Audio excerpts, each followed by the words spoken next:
Hello, everyone, and welcome to ListenABLE, a disability podcast started 4 years ago by one Dylan Alcott and myself, Angus O'Loughlin. Hi, Dill. Hello, Angus. How you doing, my brother? Very well, thank you. Better than you. Do you want to give a little update to why you're doing a virtual today? Yeah, I'm a virtual boy because I got a bit of a stomach bug on the weekend, and inside knowledge for an able-bodied person, when you struggle to go to the bathroom as it is and you get a stomach bug, it is the pits. But I did break the Guinness World Record on the weekend for the longest continuous shower. It was 15 hours. I didn't leave the bathroom for. Just one of those ones where you can't regulate the body temperature and just the hot shower solves all? Exactly right, and also just in case you're sick. So I was all over the shop. However, shout out to solar panels. The hot water didn't go out once. It's pretty impressive. That's good. Yeah. Very good. I was going to say, that's a big win. Nice one. Well, we also, a little inside knowledge for people who, live in general without disability or with disability. You don't want to pass on that sickness, hence why we have Dylan virtually. We do have two special guests in the studio today. One is my dog, Winston, the golden retriever, is literally at our feet, and our wonderful guest, and should we say, podcast professional. We're going to let our guest introduce themselves. Who sits across from me?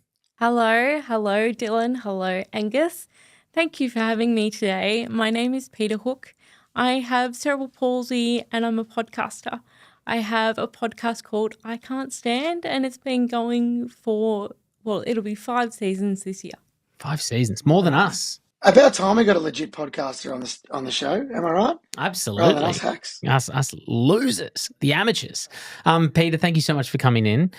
You are a chair user, and you've got an electric chair, which is something that we want to speak about as well today. Can you start off with a bit about your story with disability? So cerebral palsy, so born. But when did your parents notice that maybe something was So they knew from day one because I was born at 28 weeks premature, and they don't know why cerebral palsy occurs for every person, but they believe in my circumstance I didn't get enough oxygen at birth, so I didn't do that really quick cry, and that's resulted in my cerebral palsy. So like Dylan, I don't know any different. I've always seen my disability as not a negative. It's a neutral thing for me. I've been really lucky with it, to be honest. Did you always feel that way, that it was neutral, or did you go through some times that were a bit tougher, especially when you were younger? Not really, no. I'm very, very lucky. I have great parents that have kept me together, and I have a very privileged background, so I've just, at times it can be difficult, but, I think one of the best things my parents did for me was take me through the kids' ward when I was 12. And that sort of really gave me perspective that there were kids going to hospital that might not come out. So that was really formative for me. The reason that you might have been near a hospital at the age of 12 is as well, cerebral palsy is part of your disability, but you also had a surgery that went wrong along the process as well? I did, yeah. I had multiple surgeries throughout my childhood, but my last one was when I was 12, and they basically stretched my hamstrings too far and it caused severe nerve damage. They didn't know what was wrong. They thought I had bleeding on the spine. Thankfully, that wasn't the case, but I lost all feeling in my legs for 6 years. Ooh, why did they decide they had to stretch your hamstrings? To be honest, I'm not too sure. It was just one of those things that they thought it would make it easier for me to walk, but it didn't work. I do remember Oliver Hunter had the same thing. He definitely had surgery, and I think, and I don't want to speak too much out of turn, I am thinking back years on the podcast, but I believe for his circumstance, it was because his muscles were always in tension. And so because he was always tensing his muscles, or his muscles were always tense, they were trying to figure out a way to stretch them to maybe alleviate some of that, tension within his muscle fibers. Not to say that's the same for you, but maybe the same for some other people. But yeah, I remember he had surgery as well for that. And I don't think it worked out too well for Oliver as well. So I'm sure there's some great cases out there. Look, I'm sure, but I wouldn't wish it on my worst enemy. It was pretty awful. I was on really, really full-on drugs, very, very full-on drugs. We had to get letters from the government to get permission. They had to come from Canberra, and I don't remember year 7. Like, it's just gone because I was on such strong medication. Did start getting feeling in my legs around 15, 16. I was so thrilled, but it was a very painful, difficult time. Can I get some of those meds to forget year 7? Sounds awesome. Year 7 sucked. Yeah. Now, this is something that I think is going to be really interesting because as we go to record this, Dylan just had his support worker, where his cleaner, come into the house. Dylan, of course, recording remotely today, as we said. So Dylan's cleaners are currently at his house, but you have decided to live independently of support workers and cleaners, of those sorts of works. Can you explain your decision for that? Of course. So I do have fortnightly cleaners. I want to say that first and foremost, and I have a gardener that helps me, but I don't have the daily support. Personal care, I used to have personal care every day. I can cook myself, so that's fine. But I used to have support workers in every morning, and I stopped for a number of reasons. One was COVID. I was really uncomfortable not knowing who was coming into my house and getting the idea of getting sick.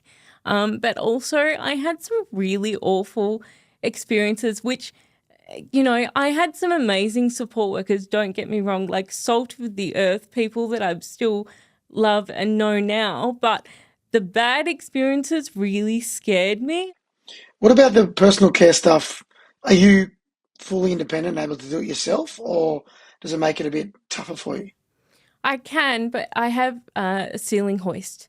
So without that ceiling hoist in my bathroom and my bedroom, I wouldn't be able to live alone at all. It hinges on my independence completely. It's fundamental to me. But yeah, it takes time to get up and ready in the morning. I'm not going to lie. It's not the most efficient choice for my life, but I love the privacy. I don't know how you find it, Dylan, but it just not having nobody know what colour my undies are today is just amazing. Unless you want them to know. Well, that's, but that's my choice, That's the bowl of uncomfortable question at the end, everybody. Hang around for that. Yeah, That's not exactly. I think, look, I'm lucky I don't need a support worker every day. I'm independent as well, but I can't speak highly enough of Abby, my support worker. Like, it's changed my life in terms of supporting around the house, my partner not being a carer as much and things like that. It's been epic. And also, it's so cool to hear your perspective because it just shows everyone with disability is different and we've got different lived experience, you know what I mean? And we have to, I think it's important for people to hear that not every person in a wheelchair like you and I are the same and require the same things or want the same things as well. Yeah, support workers are fundamental to so many people with disabilities. And I'm not saying that I'm going to never not have that support. Like, if I ever want to have a family or things like that, I know that I'm going to have a support worker in with me. It's just this period of my life that I'm able and I've chosen not to. You are an advocate for our community, which we love. You've got an incredible podcast. You like speaking, about your lived experience, but also sharing other people's as a storyteller, like as a pseudo-journalist as well. Did you always want to do that as a person with disability, or is it something that you kind of fell into a la myself, to be honest, because it wasn't always my main agenda, but, I just kind of was being myself and that kind of was bestowed upon me as such. Yeah, my younger self would be shocked that I'm doing this today. First and foremost, I used to be really unwell every time I public spoke. I really had a lot of nerves, so younger me would be completely flabbergasted that this is today. But no, I didn't want to do anything to do with disability when I was younger. I was very adamant about that. So I went off to university, did a business degree, and then did a master's degree, and then wheeled out of my master's degree, and I couldn't get a job. And, it's a common story that I know you've heard on this podcast many times before by so many disabled people, and it happened to me as well. It's very difficult to get a job when you're disabled. So I went into the community development space for a little while. and it just wasn't right. I actually had a boss say to me, "What are you doing? You need to use your voice."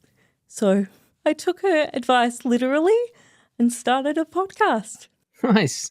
180 episodes in, of course, the I Can't Stand podcast. I will have a link in the show notes. If you love podcasts and maybe you wait every 2 weeks for this one, there's definitely one to listen in the interim and into the future. So with that podcast as well, obviously it's changed a bit of your perception around, sharing your voice, obviously having the, comfortability to come into a radio, podcast studio like this one today. But when you talk about going back to your work, struggling to find work, being overqualified, I guess, with the degree. Can you take us through the difficulty of that when you're probably seeing your peers who have also graduated quite instantly or easily finding work? And what are employers telling you as feedback when you are applying for these jobs and getting maybe to the point of being face-to-face with them? Well, I think it's fantastic if you do get feedback. I applied for so many jobs and heard nothing back. And you email and say, "Did you get my application?" Yes. I think for me, like my access issues probably was what scared a lot of people, even though there's an amazing organisation called Job Access that helps disabled people access the workplace with whatever access needs you have. So from my perspective, the biggest issue was the toilet. I need a hoist. So there were so many workplaces that I couldn't be employed by. Like it felt sort of counterintuitive. I was almost Googling the address of the workplace before I looked at the job because there's no point if there's a step out the front. And this is, of course, before COVID and our virtual lives. So, yeah, I think access probably was my main issue, I would say, but you'd have to ask the employers. How'd it make you feel? Oh, it was awful. At the time, my biggest fear was failure, and that really made me feel like a failure. Like, because I went to university for 10 years. You finish and you think, fantastic, finally proved to myself and everybody else that I'm intelligent and capable. And then, you get offered menial jobs that a lot of the stuff you can't do to begin with. You've brought up something that's really interesting to me. This podcast studio and the surrounds around it, we moved into this space and built this space around the idea of accessibility. I don't claim to be fully accessible because I don't know what everybody's access needs are, but I certainly try and address as many as we can. And, we came to this particular spot for those reasons. We've got an accessible bathroom here, but it doesn't have a hoist.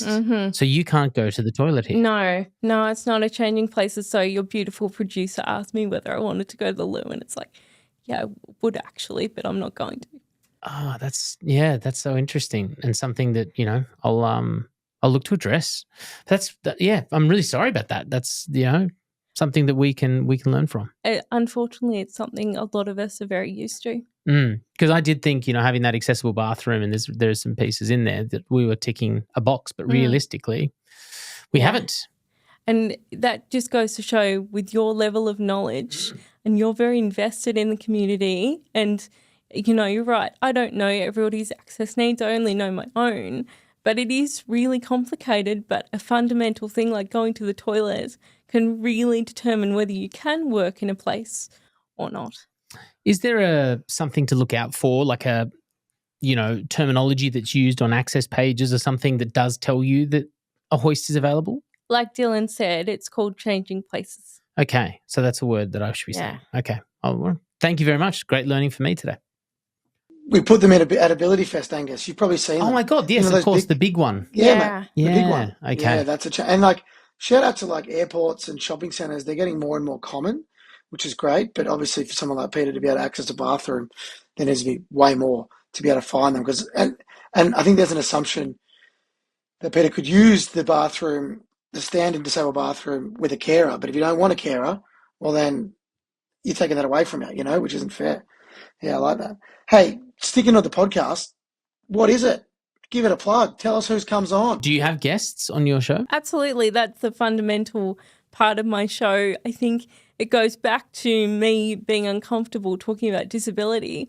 For the first 40 episodes, I talked about myself and it really didn't feel comfortable. So I started having guests and learning about different experiences for each person, and I really try and get diverse voices on the podcast, whether that be disability or background or religion or whatever the diversity may be. So it's just really trying to ask questions and understand what disabled life is like for them and how that might vary from me or not. So you've got I Can't Stand, but also in 2025 this year, you've released Eggs. Yes. Which is your story of, I guess the journey towards motherhood. Can you tell us about that before we get into why the podcast was created, I guess the catalyst for the reason why? So Eggs is about my journey to freeze my eggs. I, as a 35-year-old woman sitting here today, I've been thinking about fertility for a long time. When you haven't met the person that you thought you might by this age, the clock starts ticking when you're a female, unfortunately. So I started this process at 33 and sort of anticipated I would be the first person that they'd ever had in a wheelchair undergoing this procedure. But unfortunately, I had massive issues, particularly around ableism, and it took 313 days to get approval. Okay, first let's start there. I do know about the approval process. Yeah, I've got friends. Yes. Why? Yeah, I've got friends who have gone through the IVF journey. I know that, it's not as straightforward as going, here's $10,000. Let's start the process. Oh, that's IVF, not necessarily freezing your eggs. Sorry, we'll get to that. But can you tell us what makes your body different for freezing eggs that, ableism was involved in 300 days? Thankfully, it wasn't to do with my fertility or questioning whether I could be a mother.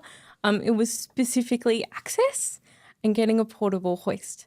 So a portable hoist is in many different community areas. I have one, but that was rejected because of health and safety reasons. And the hospital, which I won't quote, said that they couldn't provide one, even though there was one on a different floor. But because IVF was a different department, one could not be provided. How did you circumnavigate that? What did you do? I sat down and had many meetings with the specialist and offered to speak to the head of the hospital many times, offered many different solutions, whether it be bringing in my own, bringing in a support worker, paying for a hoist to be hired out of my own pocket. Like, as you mentioned, IVF isn't cheap, so I wasn't going to stop the cost of a hoist to enable me to do this. So the hospital actually said, it was a private hospital, they said, no, we can't provide that service. You'll have to go through the public system. And I said, that makes me really uncomfortable. I'm taking a bet away from a woman that can't afford this when I have the opportunity and I can. It's not right. And it also meant my specialist wouldn't be able to do the procedure. But then I also had to get permission to go through the public system as a private patient, and I actually never heard back. Yeah, that's amazing. I'm sure, not an isolated story as well. And I think at this point as well, we should also point out, for the most part, 99.9% of people in the medical field would be appalled by hearing that. I hope so. But yeah, that's very, very, very difficult to hear. What happened post that? Is there a good story at the end of it, or was it? Unfortunately, yes. I decided, you know what, I'm going to have to go and find another specialist that can help me. So I got 2 different referrals, rang the first specialist, the second option specialist, and they said, we're sorry, but we think you'll run into the same issues with us. We can't help you. So this last specialist, I thought, oh God, what am I going to do if they say no? Hail Mary.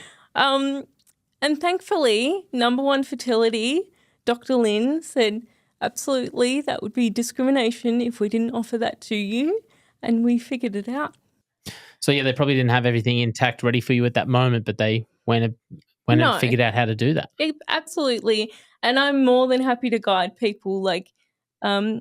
my disability is very unique, just like everybody's disability, and I don't expect anybody to understand what I need. So I'm very capable of advocating for myself.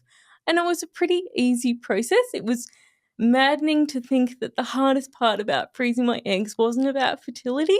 It was about a hoist. So we finally got there after 300 days and that very special clinic, shout outs.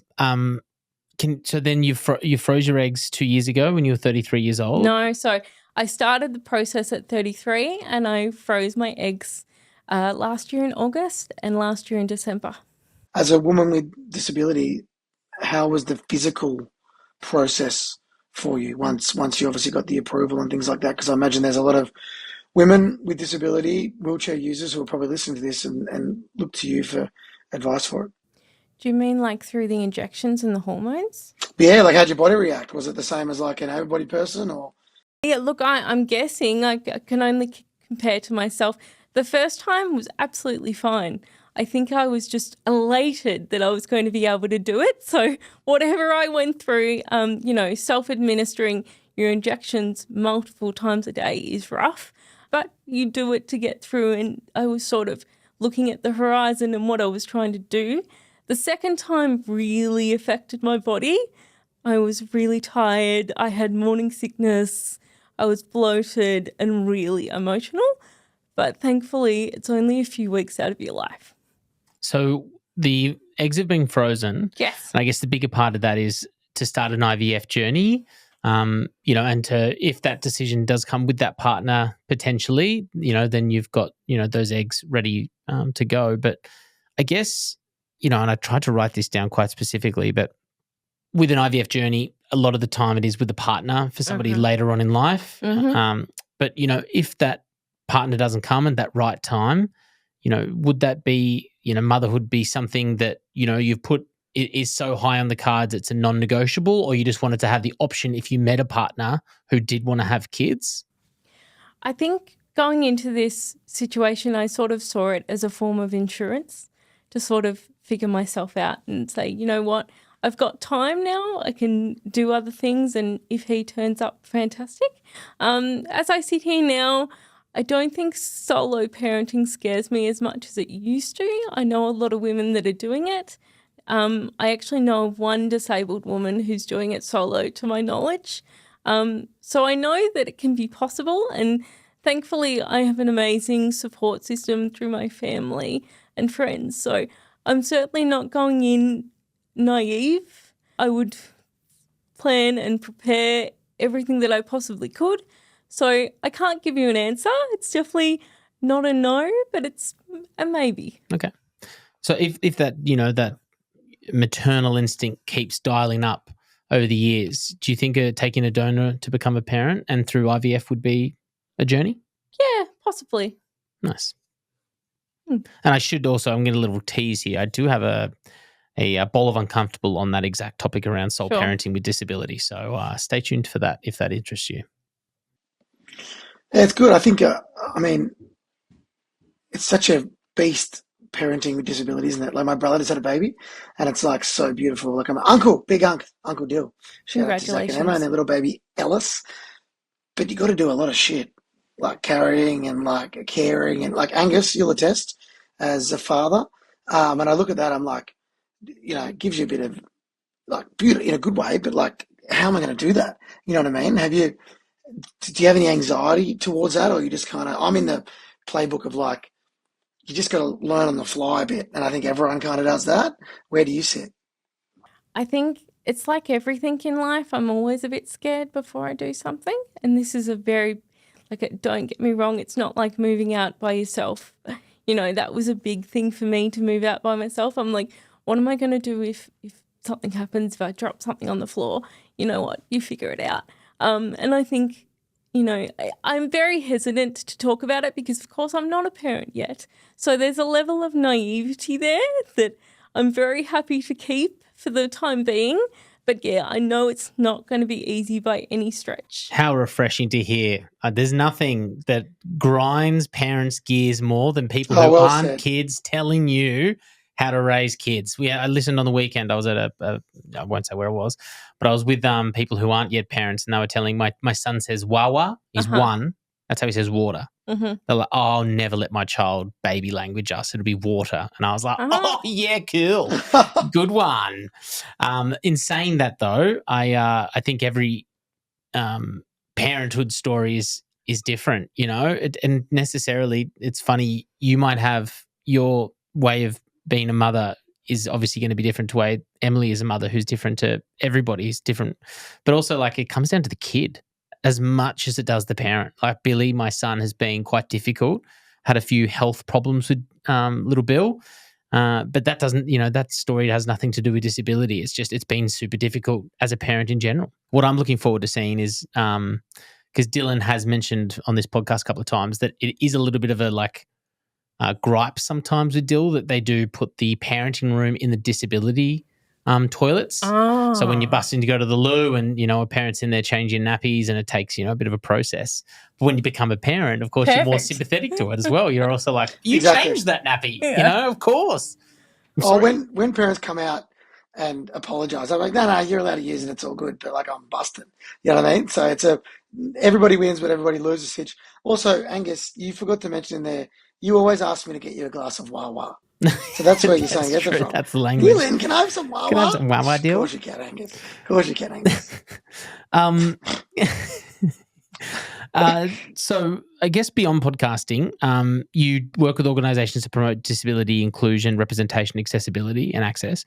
Can you talk about how you describe to people in those conversations, I guess with a lot of able-bodied people, about, you know, how they can be? How could you teach somebody who's listening to this podcast for the first time to be more inclusive? Well, first and foremost, it's great that they want to and they have a want to be more inclusive, because there's so many people. It's so hard when they go into meetings and you've got that one person that's super keen and wants to be more inclusive, and then you have another person to their left and they don't really care. That can be really, really difficult. I think I really try and put them into my shoes, or if they're a parent, I might say, can you imagine if your child woke up tomorrow with a disability? What are the sort of things that they would have to change in your life and their life to still access the things that they do? So I think trying to get on the other person's level and also not being too judgmental about their lack of knowledge. I like that. That's good. I know of a person who has disability who doesn't tell the NDIS about their long-term partner because they're going to lose benefits. Mm-hmm. So that person is a flatmate, housemate.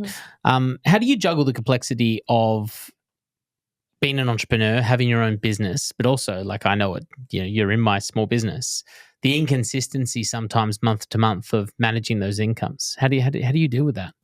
It's really difficult. And again, it's that thing of, I really wish that I had a more mainstream career, I guess, that it would give me that certainty. But anything with money makes me feel really uncomfortable, just in general. Having those conversations, particularly with strangers over the phone, can be quite challenging, particularly they don't really understand what podcasting is. Like, I don't know whether you guys have the same problem, but trying to explain that, yes, actually, I'm with Nova Entertainment. It's a legitimate show. I've been doing it for years and it has value, just to make sure that they understand that. Nice. God, you're kicking our podcast's ass. I don't think so. I don't have a former Australian of the Year in my back pocket. Well, what about ACRA nominated / winner, Angus O'Loughlin? That's the Australian Commercial Radio Awards. Thank you, Dill, for trying to bring me into the conversation. They both have the word Australian in them. Can you believe I remembered the acronym ACRA on the top of my head? I'm pretty proud of myself for that. Pretty good. Pretty good. Thank you. Thank in you. your journey of employment / entrepreneurship, you did say 10 years ago you had a job, and there was a comment that was made in the office about that somebody said, do you know the reference I'm saying? Somebody who was able-bodied said that you need to stop calling yourself disabled. So they said that I should stop referring to myself as disabled. I should be a person with a disability. This was an able-bodied person who is lovely, if they're listening. They were trying to educate me, but it made me really uncomfortable. Peter today would sort of say, I will refer to myself however I like. But if you want me to refer to clients who have a disability as a person with a disability, I'm more than happy to do that. What? Yeah. I mean, did you educate? I mean, probably these days you'd educate them on identity first language and how much it means. Is that what you do? I was really young, Dylan, at the time, and I Yeah. wasn't part of the disability community, so I didn't know any better. I'd also tell them to get effed, and I can do what I want, my friend, nicely. Peter, we've come to the end of our podcast, which is a question, or two questions, I believe, in this case. Dylan, have you got a bowl of uncomfortable as well? I got one, mate. The bowl of uncomfortable is a question we ask on behalf of our listeners, maybe knowing you were coming in specifically, or maybe they just have a disability question in general. We do have one each. I will preface, I'll go second, but my one is one that's been, I've had on like a Word document for a long time about parents with disability, so it's not specific to you. Dylan. Cool. So should the NDIS or public healthcare system help cover the costs of IVF for people with disabilities who want to have children? Or is that an unfair use of limited resources? Good question. Oh, I can't claim it. I can't claim it, but it is good. From my perspective, I'm sitting here as a privileged person that could afford to do IVF, so I want to raise that first and foremost. Look, I think it's difficult where fertility and disability interact. And where the line is, because fundamentally the NDIS is about our disability and supporting our lives to the best of our abilities based on our disability. So I don't think so.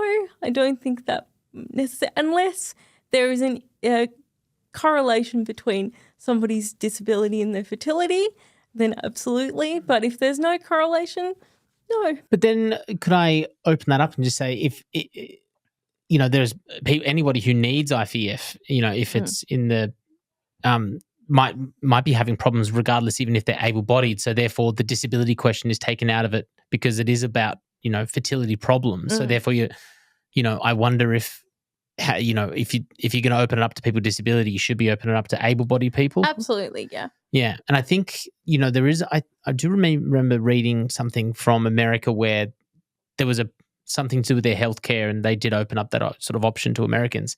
And a lot of people started to take advantage of that. For example, having multiple children to get more benefits within the system, for example. So it is a really tough, nuanced answer and question, but one that needs some pretty good thought leaders around it. But great question. Thank you to the person on Facebook. This one I've been sitting on, I reckon 2023. It's like the top of my, it's not like the top of my bowl of uncomfortable questions, but it's been sitting there on the shelf for the longest. It's not at you. And I'm not even sure if it was directed at somebody in particular. Let's read on. Good luck, Peter. As an ex-carer for a disabled mother with 2 children, I believe that highly disabled chair users, in my experience, shouldn't have children. I basically raised those kids, pushed them on swings, comforted them when they were crying, and made their dinners. Tell me I'm wrong. Wow. Okay. Well, I'm very sorry for both those parties because clearly there was a lack of communication there and they didn't feel valued in their job. I think there's a difference between a nanny and a support worker. So if I have a support worker to help me, that's one thing. If I employ a nanny to help me with my children, that's another. But I think it's really important to have clear communication with whoever's supporting you to make sure that they understand what their job is and that they're happy with it, because clearly that person was not. So in that respect, if that was you, for example, you would have both. If you needed, the support worker is there for you, Peter, and you would have a nanny to look after the children aspect of things at your sort of communication. Yeah, or I would try and employ someone that was happy to do both. From a cost perspective as well. But I really think that goes to the importance of having a good relationship with your support worker and having clear objectives and both understanding what you're both there for. Can I just open that question up and ask you that? Great answer, by the way. How do you feel about that? There's a little bit of a, it's not a crystal ball into your life, but there's an example of a mother raising children with disability. Do you think about those moments of, someone will have to push the swings, or something like that? There'll be definitely things I probably won't be able to do, but I think there's a lot more elements to being a mother than just the physical stuff. There's a lot of emotional and intellectual support that a mother can bring. And let's face it, once they're, if they're not disabled, if my child isn't disabled, and they're up and walking and they can jump on my lap, life's going to get a lot easier pretty quickly. So it's only really, I envision, in the first maybe 4 years where things are going to need a lot of support. But as we both develop together, I'm sure we'll both know how each other works. I was going to say exactly that. Just because you can't push a swing doesn't mean you can't be a mother. You know what I mean? The emotional connection that you have with your kids is probably far more important than the labour of being able to push a swing. So, well said, well answered. Tough question, Gus. Yeah, and as always, thanks to that person who I have no idea who you are because I just didn't even put your name to it. But thank you for the question years ago. We do appreciate it, and it's given us some great ideas. And thank you, Peta Hooke. We really do appreciate you coming into the studio. Of course, all of the links below to get in contact with Peta, whether it be for employment, whether it be to check out the podcast, all the details will be below. Thanks, guys. Thank you for having me. Good on you, Peter.